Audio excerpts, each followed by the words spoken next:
Hi friends, ఈరోజు video అయితే కాకరకాయ పచ్చడి ఎట్లా పెట్టాలి చెప్తే దానికోసం అయితే కాకరకాయలు అయితే ఇట్లా చిన్న చిన్న వక్కలుగా కోసుకొని ఆరేసుకోవాలి. వాటర్ పోయేదాకా ఆరేసుకున్న తర్వాతనైతే కాకరకాయ వక్కల ఫ్రై కోసం అయితే నేను కిలో కాకరకాయ వక్కలకి పావు కిలో దాకా నూనె వేసుకొని ఫ్రై చేసుకున్నా. బాగా ఫ్రై చేసుకోవాలంటే మాడగొట్టకూడదు. ఇట్లా రెడ్ కలర్ వచ్చేదాకా మంచిగా కలుపుకుంటూ ఫ్రై చేసుకోవాలి.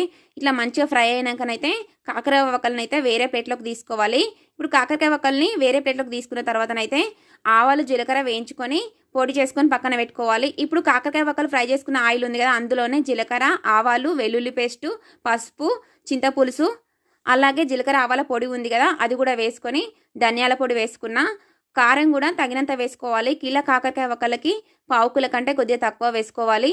ఉప్పు కూడా వేసుకొని బాగా మిక్స్ అయినాక ఫ్రై చేసిన కాకరకాయ వక్కలు కూడా వేసుకొని బాగా కలుపుకోవాలి. మనం చింతపులుసు వేసుకున్నా కూడా కొద్దిగంత నిమ్మకాయ రసం కూడా వేసుకోవాలి. ఎందుకంటే నిలవ పచ్చడి కాబట్టి బాగా రోజులు ఉండేలాగా నిమ్మకాయ రసం కూడా వేసుకోవాలి. సబ్స్క్రైబ్ చేయడం మాత్రం మర్చిపోకండి. లైక్ చేయండి, షేర్ చేయండి.